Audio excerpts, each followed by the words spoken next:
My name is Ben Amorese, and this is my daughter Josephine. Say hi, Josephine. Hi, Jesse. Hi. Right here. Say hi to Okay. that. Okay.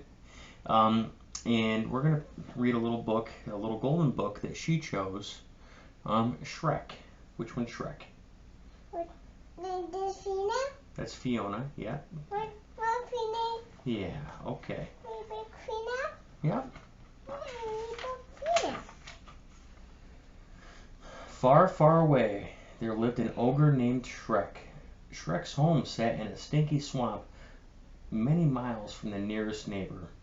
No one ever came to visit, so Shrek spent his days alone, which was just the way he liked it. Turn the page.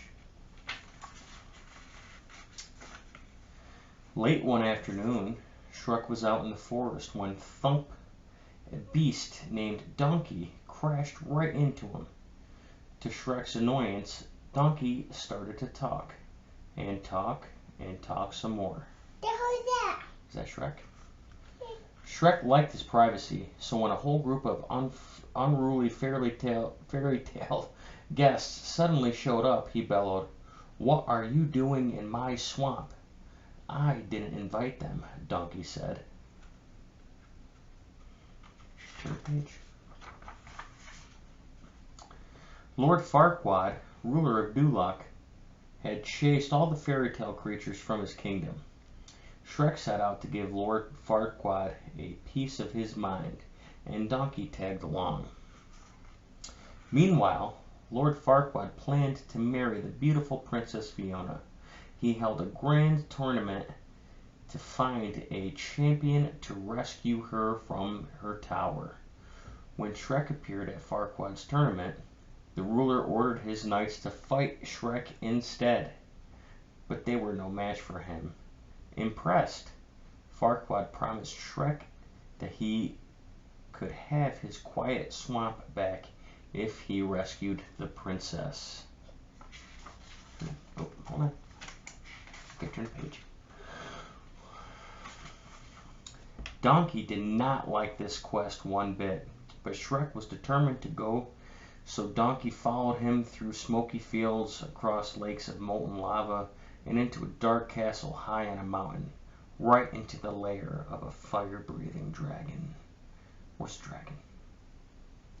This is the dragon. What does the dragon say? Hi.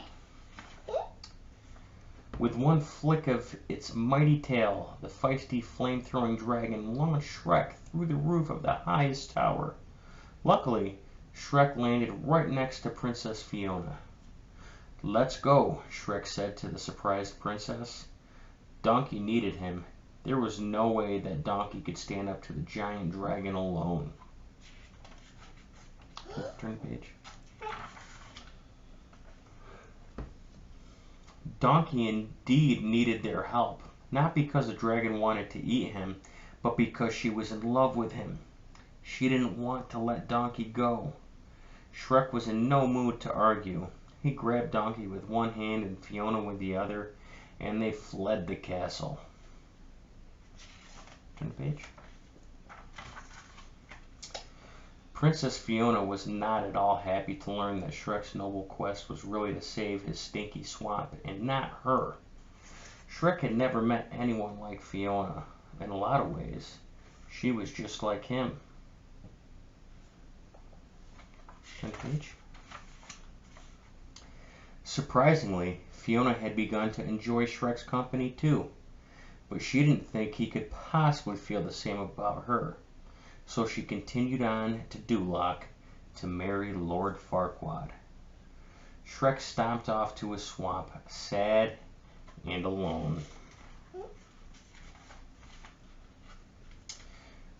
Donkey went to Shrek's swamp with the dragon to convince the ogre to go after the princess. Shrek realized he had made a terrible mistake. He had to tell Fiona how he felt before she married Lord Farquaad. Meanwhile, Fiona had a secret that would be revealed to the entire kingdom if the sun set before she received true love's first kiss. When Shrek arrived, she was bathed in a dazzling light. Then the light faded. She transformed into a beautiful green ogress. Lord Farquaad was horrified. He wanted a picture-perfect princess for his picture-perfect kingdom, but Shrek had never been happier. When Fiona kissed Shrek, she once again disappeared in a brilliant shower of light. Would the spell finally be broken? Would Fiona no longer have to transform into an ogress each night? Want to turn the page? Yeah. As the light faded again, the crowd gasped. Fiona was still an ogress. I don't understand, Fiona said. I'm supposed to be beautiful. But you are beautiful, Shrek said. They were perfect for each other. On a quest to protect his peace and privacy, Shrek had found true love and friendship instead. The day Shrek and Fiona were married, the swamp overflowed with all their friends and lots of wonderful fairy tale creatures. Only this time, they had all been invited. The end. Can you say all done? Okay. Okay. Well, thank you very much for reading with us. It's going to take quite a few more books to get this one asleep. Can you say bye-bye? Bye-bye. Right here, look right here. You just met Josephine. This is Grace. Grace is asleep, but Grace will allow me to read the book that meant so much to me growing up. And Josephine's not really interested in this book yet, and that's my fault. But she's got a ton of books. This was a big part of my life growing up, and it kind of played a part into, actually kind of helped shape who I am right now.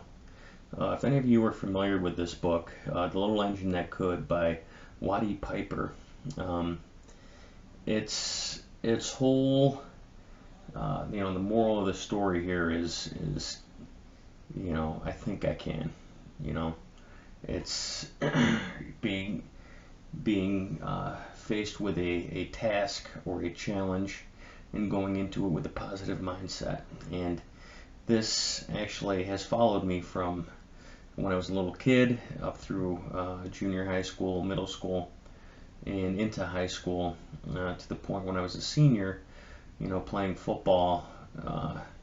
We were playing in the state championship, and I looked into my bag, and my mother had put a copy of this in the bag, a new copy, and it was kind of special. And also, when I was in college, she also sent me a little copy of the book, Little Engine That Could, and never really understood the meaning until I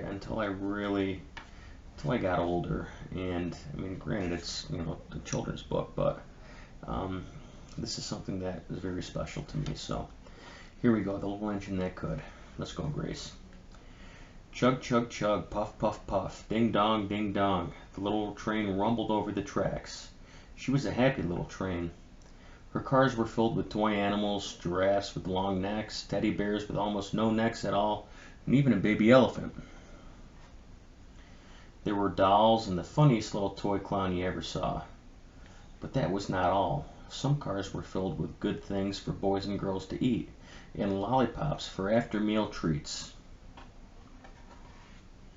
The little train was carrying all these wonderful things to the little boys and girls on the other side of the mountain. She puffed along merrily, then all of a sudden she stopped. She simply could not go another inch. Her wheels would not turn. Here comes a shiny new engine, said the little clown who jumped out of the train. Please, shiny new engine, won't you pull our train over the mountain? Our engine has broken down, and the boys and girls on the other side won't have any toys to play with or good food to eat unless you help us.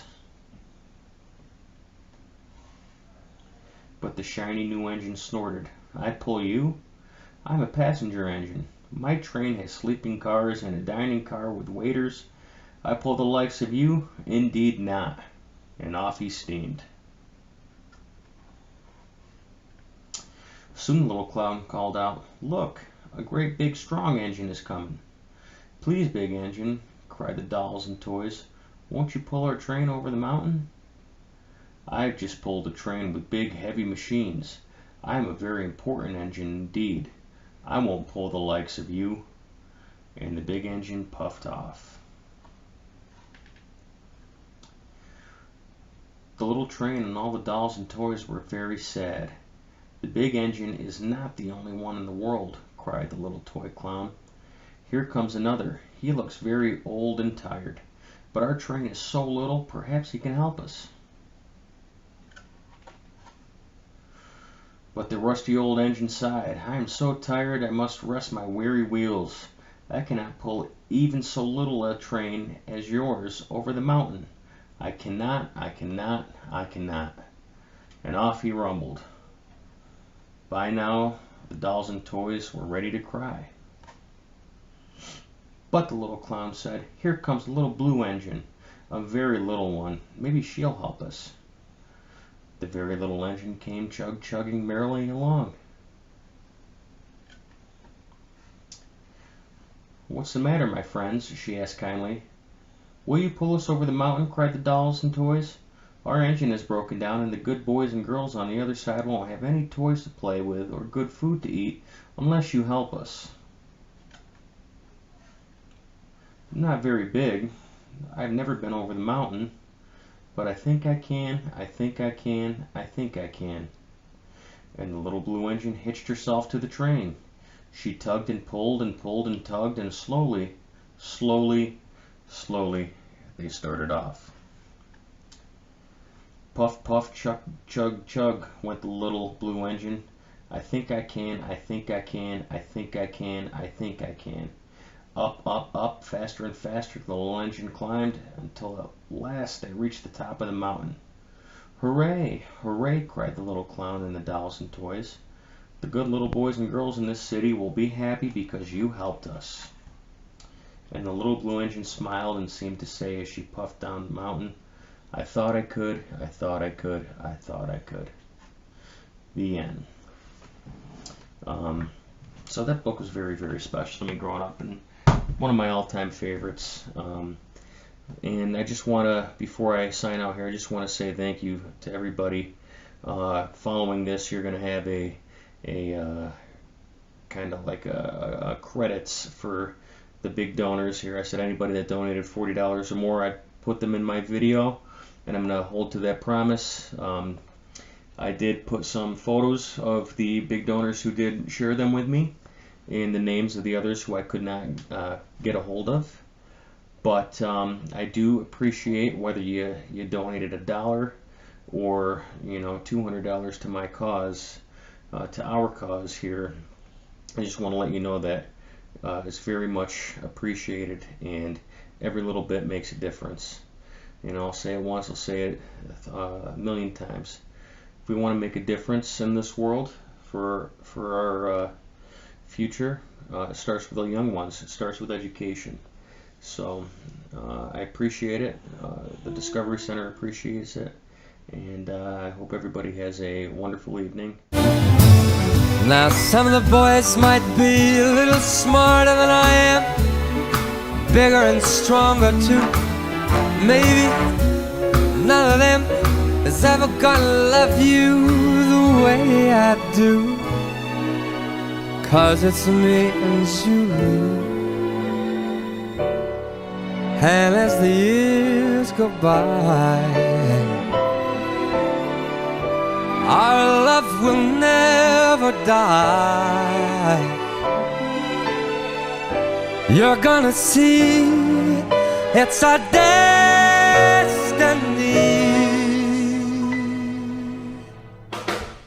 You got Frank in me, baby, you've got Frank in me. You, me, you and me. You got friend in me, my darling, you got a friend in me.